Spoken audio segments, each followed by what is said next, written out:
Hello to you all and welcome to another instalment of the Pitcast by us here at the Pit Crew Online from the Fans for the Fans.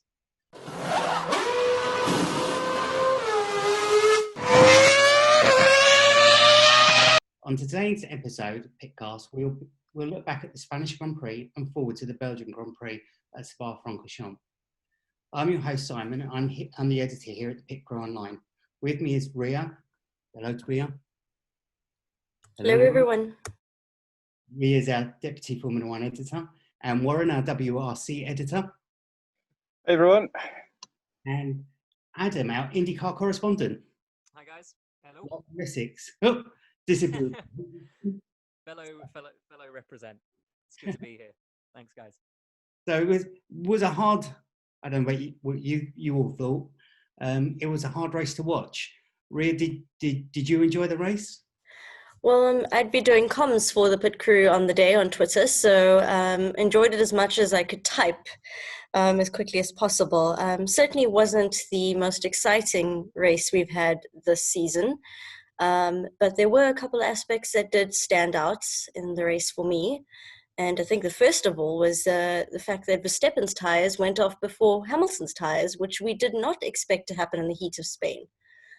I'm not sure what you think about that, Adam. Yeah, we had searing temperatures at Barcelona, didn't we? We saw the soft tyres people were really struggling to get those stints elongated across the sessions. We were seeing drivers in Q2 and Q3 complaining about the rears going by the end of the laps, and we were almost thinking going into qualifying whether the soft tyres would hold up, which we saw back in Silverstone, and whether people might even opt to go onto the mediums. But it was I mean, to be honest, I think it was an okay race. I think we've been treated quite well recently to some really good classic races, and this was sort of that very strategic, data-driven, tire-driven race, which kind of we've lost, we've not been as accustomed to, or at least in the day of social media. People are so used to just seeing drama from lap one to the end. And it's sort of one of those races which you can only enjoy if you've got like a lap timer or like a live tracker.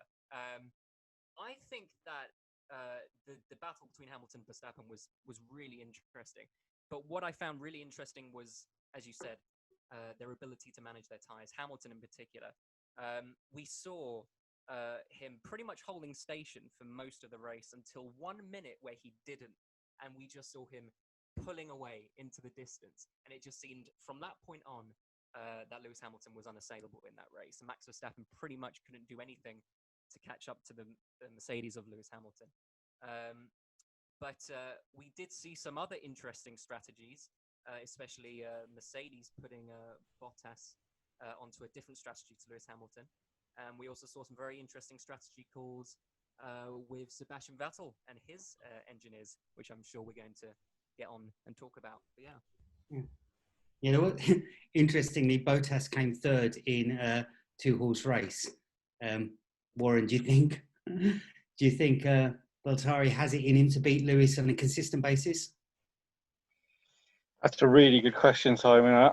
I'd like to think he has, but we're not seeing the evidence of that, are we? If we're honest, which is I think a real shame, because I think the way that Mercedes is set up, they really do let both the cars go for it and both the drivers go for it, and we saw that with Nico, didn't we? When Nico was there, particularly in the 2016 season, that it was just neck and neck. You know, it was 1 week, it was, you know, one race it was Lewis, and then next thing Nico's coming back and he's back in the, you know, in the lead of the championship, and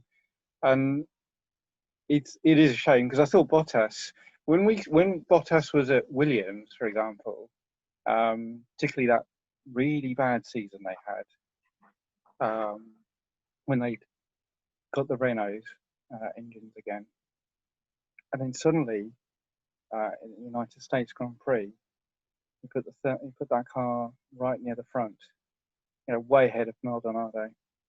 Some drivers And seem I thought, there's a team leader. There's somebody that can really, bring a team with him.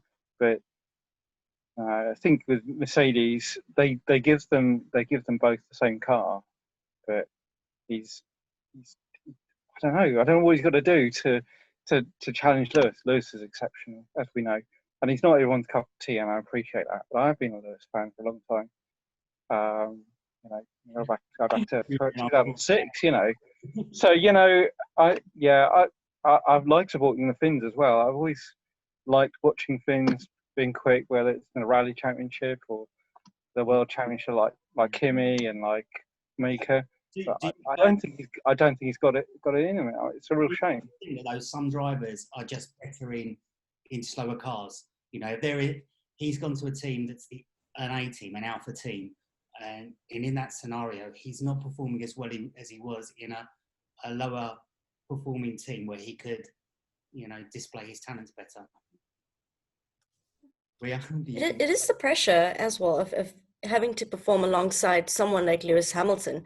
It's probably similar to the pressure of having to perform alongside someone like Max Verstappen. Whereas a driver may do better in a junior team, and then once you come up to let's say the marquee teams, as we would call them, it's the added pressure. But the other aspect with Valtteri that's very interesting to me is that he probably won't go to where Rosberg went. And we know that Rosberg had a psychological advantage over Hamilton throughout the particular year with the little niggles and let's call it mind games. And I don't think that Bottas is willing to do that, or in fact able to do that. He might just be the nice guy Finn who would drive the car in anger on track, but really not try and play the mental game. And for me, that's sort of key to beating a driver who is naturally more talented than you are in terms of driving. You have to find the edge, and I don't think Valtteri has been able to find the edge just yet, whether by design or whether by his unwillingness to step to where Rosberg had stepped, because we will remember how unpopular that made Rosberg, which didn't really matter when he became world champion. Some drivers are reluctant to go there. Yeah. Any thoughts on that, Adam? You're nodding your head. Yeah, it's such a strange thing because we keep saying that every year at every start of the season, Valtteri just he's leading the championship pretty much every time at the start of the season, and then he just tails off for whatever reason, and we keep. It just likes to give him something to chase.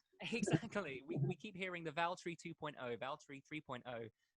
We keep Porridge Valtteri. We keep hearing all these different iterations of Valtteri, but they just never seem to really form into a consistent season-long challenge. And we came into the season thinking Valtteri was going to be a much changed man. He famously broke up with his wife, and he has a new girlfriend, and he moved to Finland, and he had this amazing winter training pre-season where he went and did these incredible long hikes and cycles to the Russian border and back. And for whatever reason, it's just not clicked. And Lewis has just seemed to found this other tier, which no one else apart from Max Verstappen can hit. And one thing that struck me also is Valtteri's supposed to be the rear gunner to Lewis Hamilton, which he doesn't seem to be doing at the moment. He seems to be hemorrhaging points to Max Verstappen, and which is only a credit to how well Max Verstappen is really outperforming that Red Bull. But if you're a Mercedes, if you are Toto Wolff right now, and you want to be ensuring your constructors win, and you want to be ensuring that, Valtteri can't be playing third to Max Verstappen. Valtteri needs to be consistently second and sometimes first, and he's not doing that. No. Well, Red Bull themselves have a dilemma with will they dump their second driver again? Now, I think Albon has been a revelation. I love the way he overtakes. I just like the way he drives. I like the way he talks to the media. Everything about the young man is, to me, says he's a winner. But he's going to be under that microscope, especially if Gasly does well. That's added pressure. I think it's pressure enough being a young guy and put in a team with someone like Max or even Lewis and trying to compete instantly with those without Helmut Marko in the background looking at his stopwatch every few minutes. Yeah. Moving on quickly, Charles' seatbelt. What do we all think of that? I'll go with Ria first because it's kind of a legal issue. He didn't wear his seatbelt. We get points for that over here in England. Well, legally speaking, he should have had his seatbelts on, but the man was told to switch off and get out of the car, and he started it again. So it would have been rather difficult for him to try and strap himself in to the vehicle. As we know, you need your mechanics to do that. So did Charles do it on purpose? Yes, he removed his seatbelt. Did he mean to drive without them being on? No, of course not. It's racing. Things happen. He probably took every precaution getting back to the pit. And all's well that ended well in that regard. I don't think the FIA is going to do much more than sending a memo around to all of the drivers saying, don't be naughty in future. Please put your seatbelts on and keep them on until the end of the race. But yeah, no harm there from my side. The Twitterati went crazy over that one. Oh, he should be fine. He should be this. He should be that. He didn't even get to finish the race for crying out loud, As they said, you're right. They said the engine had stopped. What's he going to do? He was in the middle of the track. Thoughts on that, guys? Adam? I mean, it's funny, isn't it, that I think I heard somewhere that Charles is sort of like a brand ambassador in Monaco for road safety. So it's not going to do his credibility there any good. But yeah, I mean, as Ria pointed out, it's really difficult to strap yourselves in. And he thought at the beginning that the engine was completely cut off. So I'm sure, as Ria pointed out, that he took every bit of caution getting back to the pits. But you would have thought that maybe Ferrari would have been communicating with him as well during that time as well, trying to make sure that he would have been as safe getting back to the pits as possible. It is a safety infringement. Whether or not it needs investigation or it needs penalties, that's a different matter. I don't think so. But yeah, Warren? Yeah, I think I'm with you guys. I think we saw, way back, you can remember, images of Senna leaning out of his cockpit with the seatbelts on a slow down lap, flapping away on the side of the bodywork. As well in Brazil, when he won the race, the one that Lewis was world champion in, he was right out of his cockpit celebrating. Yeah, Mark Webber took his helmet off, didn't he? His last race. So yeah, last race, yeah, what could they do? What are you going to do? I think, regulations are there, but it's not like he was actually racing. He wasn't out there actually racing. He was just completing the lap that he had to do, just to get back, so he could get out of the car safely. And the car was off the track as well, which is good ultimately, out of the way. So, checking my notes here. Another notable mention is Carlos Sainz. He got P6 because McLaren didn't mess up their pit stop. There was another record that Lewis broke at the end of the race. Do you all know what that is? Question time. Where's Chris when you need him? Was it the most consecutive Spanish Grand Prix, or was he tying that with Michael Schumacher? Or was it that? I think it was something like that. I'm struggling myself now. I know it was. I think it was the amount of podiums that he achieved overall. I've got 156 in my head. Yeah, it could be something like that. So this is where we need Chris. Chris is our stat man. If something like this at him, honestly, he's like that, and he knows it. So I think really that's all we can really say about Barcelona. It wasn't the best race that we've had this year. I mean, we've been quite lucky, but we move on to Spa-Francorchamps, which is most, but a lot of people's favourite track to go to. Ria, have you any thoughts on Spa? Is it one of your favourite races? It is. Spa's a race that really mixes things up, and if you look at the winners for the last couple of years, it's been two Ferraris. There was a Hamilton thrown in between. It's one of those races where anything could happen, and it is because the drivers love the track so much. So they all know the track intimately well. They all know where the gaps are, where they could get through. It's one of those tracks that really evoke a love of Formula One. So from that aspect, I love watching it. I love seeing how people are going to do different things. As a young child, I remember the 1998 Belgian Grand Prix and that crazy start with, Murray saying it is the worst thing he's ever seen. Tracks changed much since then, but the one thing I look forward to seeing at Spa is what Sebastian Vettel does. 37 laps in Spain on used soft tires is a feat that I think has sort of slipped by a little bit given the sedate nature of the Spanish Grand Prix.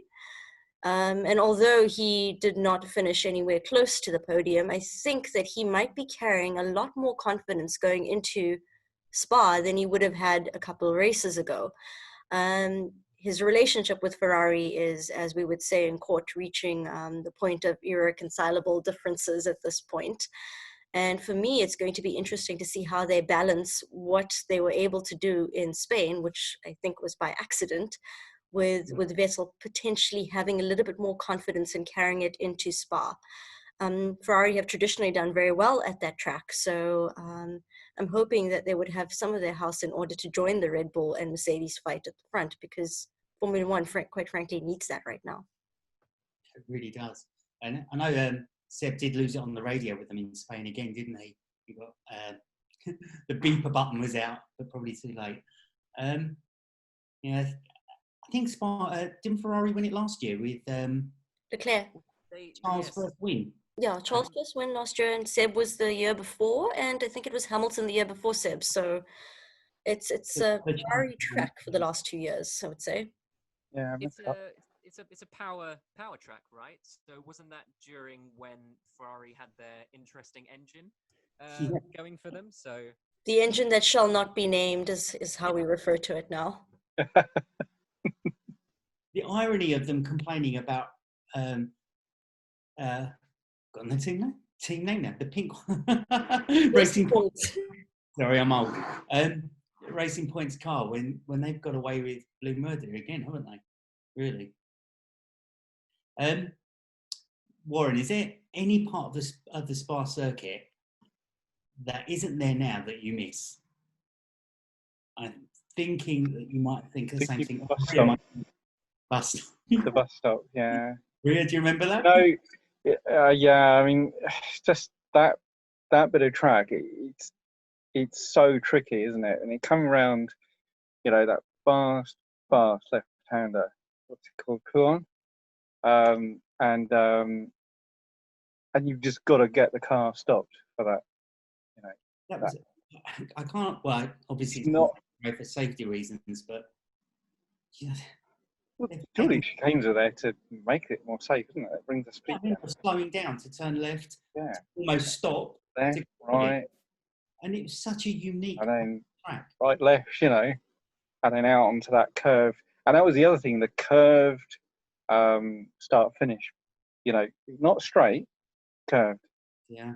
Like Silverstone, curved straight. Sorry, Ed, you won't remember this, but once upon a time there were so many cars in Formula One, you had to pre-qualify. So you'd see all the cars lined up on the grid, and they would go around the bend, and you couldn't see the last car. Remember? Have you seen any of those races, Adam? I haven't. No, I'm fortunate to say I've I've missed the glory days of that. Spa is just an unbelievable circuit, isn't it? It just you just think of the iconic races. You just think of champions winning there.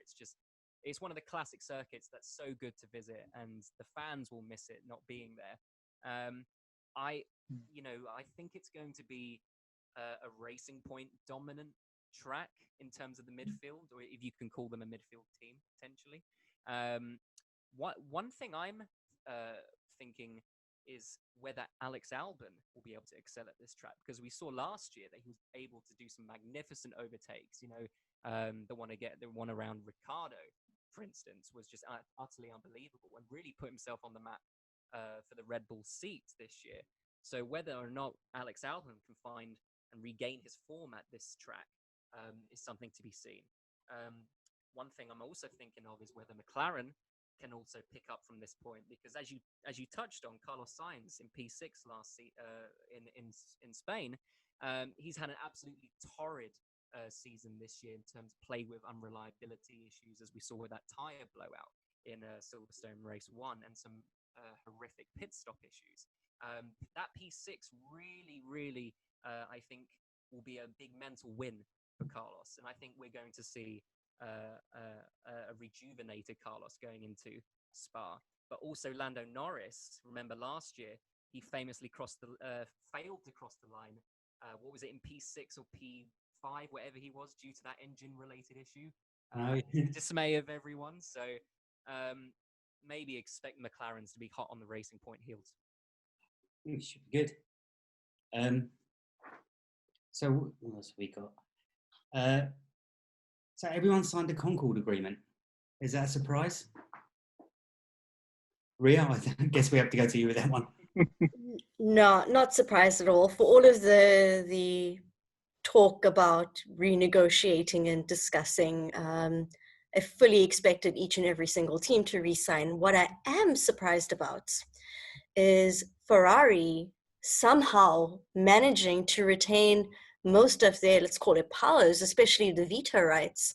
The teams had been complaining about this for years. I mean, as long back as I've been watching Formula One, people have been saying we need to stop Ferrari having this much commercial and veto powers, but somehow they've managed to retain that. And that's the only surprising aspect to me. I'm not even surprised that Mercedes signed. I know Toto had been reconsidering it, but I think, honestly, that was just a knee-jerk reaction to the steward's decision on Racing Point, more than him actually not wanting to sign it. But yeah, for me, the only surprising thing is Ferrari retaining their position. I did not expect it. When you look at, I think Mercedes are now ahead in win stats, aren't they, compared to Ferrari? I think Mercedes now won more races than Ferrari in Formula One. Again, where's Chris when you need him? We need to have serious words with Chris. I'm not sure on this. Come on, Warren. I'm not sure on this. No, I'm not sure. I know that they've got to be. I mean, they must be ahead of Williams by now, surely. I remember when Williams actually overtook Ferrari. Yeah, at one point. Aaron had moved ahead at some point as well. Yeah, but whatever. Mercedes are pretty close, and it, as an important a name now, especially to the younger generation, as Ferrari. So, how have they allowed, as a company, Ferrari to have that veto? And it's quite significant, isn't it? It is. And now, yeah, I think got two teams in Formula One essentially. This IndyCar thing, was that threat that they consider in the scheme of things? How many IndyCar in North America? They threatened before, haven't they? So back in the 90s, I think Enzo threatened it at one time, didn't he himself? But it wouldn't surprise me. Yeah, wouldn't surprise me. Like to throw things like that out. Yeah. Personally, I'd like to see them racing. I'd like to see all of the Formula One teams enter a car in IndyCar. The more the merrier. This is something we used to see much more of, drivers driving in different championships and appearing at different races. That sort of thing seems to be lost in this corporate world where they can't jump from one, wearing Coca-Cola branded stuff one week to Pepsi-Cola the next week. That's what it's about. It's all about the money. It's not about. I found that win percentage, if you're interested. Mercedes have won 49.5% of all their race starts in Formula One, and the next nearest one is, I believe, Ferrari, 23.9%. So that is a ridiculous amount. That's almost double. What would Braun have been though? Because they were only one season wonders, and they won pretty much most of that season, didn't they? Got 8 victories, I think, wasn't it? Yeah. Maybe not that great then. But I just wondering how many victories Mercedes have compared to Ferrari now. Have you got that? I think Mercedes have 107 wins, I think, and Ferrari, I've just got it here. They're on. Should be. It's completely blanked out on me. Can anyone here add anything? No, I didn't hear that. Did you not hear that? Mercedes, they're on 107 wins, and Ferrari, they're on 238 wins. Oh, So, wow. you've got some catch up. They've got some catching up to do for A sure. lot of way to go. Yeah. Yeah, I'm not surprised by that. So we have the Racing Point thing is going to rumble on for another weekend, I take it. Will we have any more protests? I think you can probably guarantee it, can't you? Yeah. I mean, it was interesting, wasn't it, seeing McLaren drop out of their intent to protest. I mean, whether or not Toto or Mercedes had a role in that, there could be some commercial agreements or some. Well, they're going to have Back- this next year, aren't they? So it make a lot of sense. You know, it's all about scratching each other's back.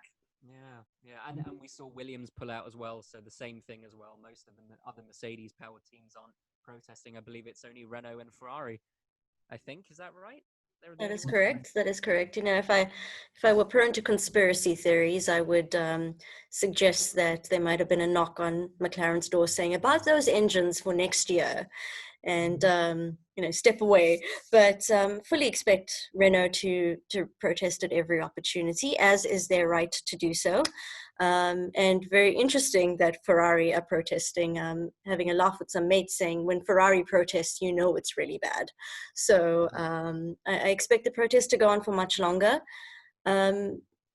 Looking at it from Renault's perspective, because they're the ones who got the ball rolling on this, they're asking for clarity. And everything aside, putting all of the competition that they have aside, it is the clarity that we're all looking for in any event as to what teams can and cannot do, to avoid the issues that we may have. I mean, when Haas first came into Formula One, they were the grey Ferrari in many ways. And we got clarity at that point as to what they could and could not do. So I think some sort of clarity once and for all now would put this to rest. And then we can get on with the act of driving, rather than worrying about a team qualifying or finishing and then losing all their points thereafter. If Racing Point get the go-ahead, though, we're going to see some seriously quick Alfa Romeos next year. Aren't we? Yeah, you're right. They're going to be, you know, they're going to be off into the distance. Talking of Alfa, and I know you're a big fan of the team, Ria, do you think they're going to call time on Kimi?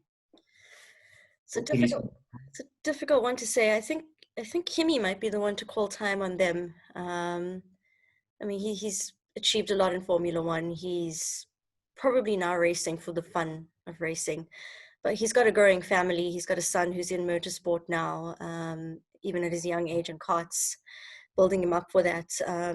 Kimi is very frustrated. I mean, Kimi's very animated when he's in a car, especially on his team radio, but you can sense the frustration sort of coming through slightly. So if anything, I think Kimi might be the one to call time. Would we miss him in Formula One? Yes, we'd miss the personality of Kimi Räikkönen. But yeah, I think that Alfa are going to have a weather eye out into the future. And with Formula 2 drivers, so F2 drivers knocking on the door, they're going to have to make a decision about the future. We've already had a door closed at Renault to the younger drivers with Fernando coming back. And I think some of the teams will be thinking about their future, and Alfa would probably be the best ones to start. Yeah, I worry that they will put in Mick Schumacher before his time, because it's the name. It's going to bring...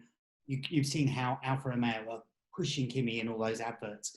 There's only one name bigger or that could replace Kimi in that commercial sense, and that would be young Mick. Do you think that would be a bad decision, Adam? I do. I don't think we've seen enough of Mick in Formula 2 to warrant a drive in Formula 1. We've seen him win a sprint race. I think it was at Baku. I think it was last year. But really, have we seen enough? And at Silverstone, we saw him unfortunately take out Robert Schwartzman, which could have been an easy 1-2, 1-3 Prima a win. And you've got to look at the performances of Robert Schwartzman and Callum Ilott, who are just absolutely doing so well in Formula 2. And you have to sort of, make a judgment of whether the commercial aspect versus the talent aspect. I think it would be a bad decision to put Mick Schumacher in. Give him maybe another season in Formula 2, or maybe even try him out in a different formula. I know Red Bull like to send their drivers out to Super Formula, which doesn't tend to end very well with Yuri Vips and Pato Award and people like that. But you know, I think Robert Schwartzman might be the man potentially to go through to that Ferrari seat at some point. But as Ria said, I think Kimi will make that decision when he's ready to make that decision. He's a shareholder in the company, and he may want to stick around for the new rules and see if Alfa Romeo pick up in performance. Maybe he'll stick around for another year or two. Yeah, I think none of us can wait for those rules. We're all gonna. It's kind of snatched from another thing. COVID has snatched from us the possibility of a competitive Formula One season. You know, I've enjoyed this Mercedes era. I mean, you have different eras with Formula One. You know, we've seen from Williams to McLaren, or McLaren to Williams to Red Bull. These things happen, you know. But I think the combination of possibly definitely the greatest driver of his generation, if not, you know, it will be an argument for much later on whether he was the greatest driver. I don't think anyone's going to win with that one, because we will have our personal opinions. The only chance we get of breaking away from this dominance is those 2020, 2022 now rule changes.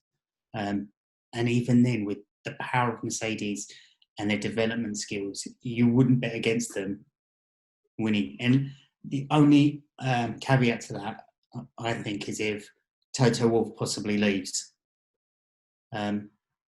He's also got a young family.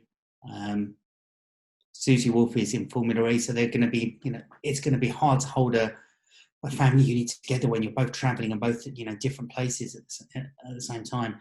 Mercedes are obviously in Formula E. Can any of you see them, Toto moving to the Formula E team, and could you see Lewis possibly racing in Formula E? Want to take that one as well, Ria? No, the threat to. It's an interesting one. Could I see Toto leaving and sort of joining or moving over to Formula E? It's a possibility, not just because Susie's there and he's highly supportive of her endeavors. He has been when she was racing, and I could see the attraction of having, you know, still supporting your wife and being able to do something for Mercedes in Formula E being quite attractive to him. So I do think that if Toto had to walk away, that is the natural progression for him. He's also someone who likes to take things and see what could happen by pushing it to the limit, and I think that he could do that in Formula E. As for Lewis, that is a very interesting question. Had you asked me that question a year ago about Lewis, I would have said no, not Lewis. He is a pure racer in many ways and may think that Formula One is the pinnacle for him and have walked away. But with his beliefs about climate change and conservation and sort of saving the planet, if Lewis were to continue racing and still want to campaign and go according to his belief system in that regard, then I could see him in Formula E because he'd be able to race and at the same time participate in his passion in a way that doesn't damage the environment. And the Lewis of 2020 is a very different Lewis. The Lewis of 2020 is motivated by something else. And I think that something else could see him go to Formula E if he had to leave Formula One. If he did move to Formula E, who do you think he would replace? Would it be Nick De Vries or Van Dorn who would have to make way for Lewis Hamilton? I'd go with Van Dorn personally. Warren's shaking his head. He's liking this one. What do you think, Warren? Yeah, I'm not sure. I really don't know. I mean, he could replace either, really, couldn't he? I mean, whoever's not doing so well. I think that the idea of Lewis actually leaving Formula One, obviously at some point, Formula E is going to end up being a world championship, isn't it? That's going to happen. An FIA World Championship, isn't it? Yeah. Now, season. I'm sure I read something like that. Yeah, you know, It could happen, and you know, Mercedes, yeah, could do that. Could actually happen, and I think that would be incredible for the championship. Would it be a blow to Formula One? You know, if you walked out as a world champion, I think he'll either. It could happen. It's going to happen. I think he's either going to match Michael or beat Michael, and then he'll I- be off. He'll go I have to say, I'd like to see. I know it probably won't happen, but I'd like to see Lewis at Ferrari. I think that would be incredible. Yeah, but they're not. They're, I know it's not going to happen, but I'd love that. I think that'd be amazing. I'd like to see him at Williams with Adrian Newey. That's Yeah. what I'd like to see, but it's not That going to would be incredible too. happen. To wrap this up, we should all go with the forecast of your top three for Spa. Should we start with Warren as you're at the top of the Brady Bunch screen?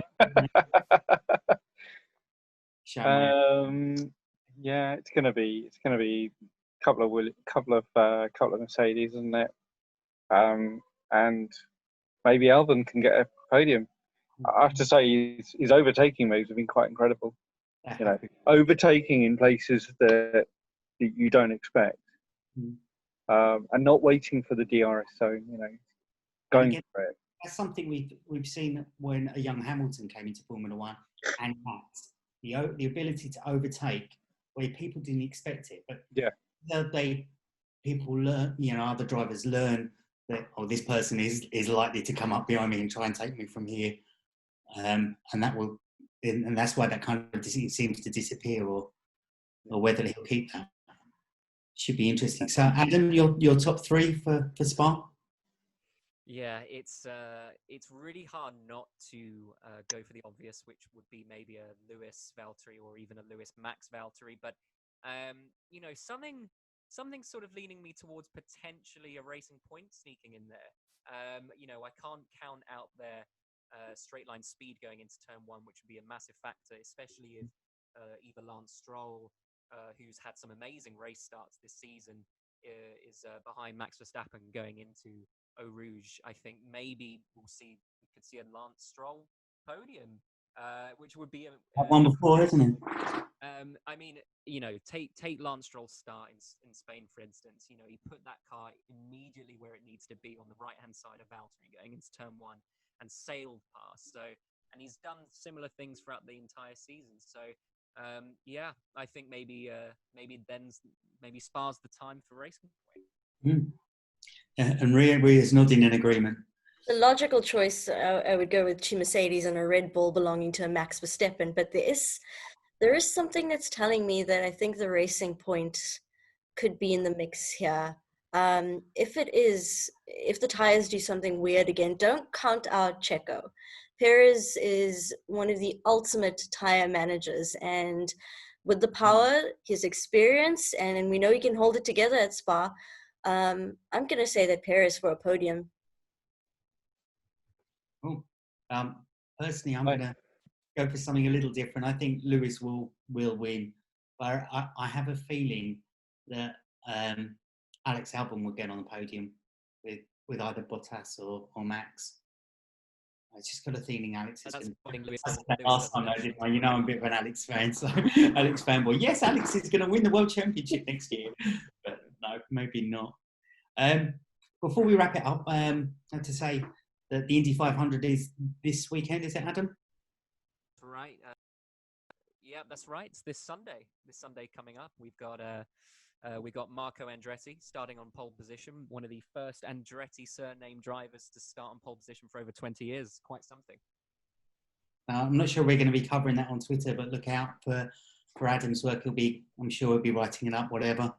Do you want to just drop your social media handles before we leave it at that, Warren? Yeah, you can find me. Just search me up, Warren, Pit Crew WRC editor. And thanks for listening to us ramble on. Adam? You can find me either, on the Pit Crew Online Twitter, or find me on Wheeler_deals. Yeah, you can find me there, tweeting about motorsport, theatre, or travel. And Ria? You could find me simply at Ria Morale or via the Pit Crew Twitter handle. And I'm the F1 Taxi, and thanks for joining us.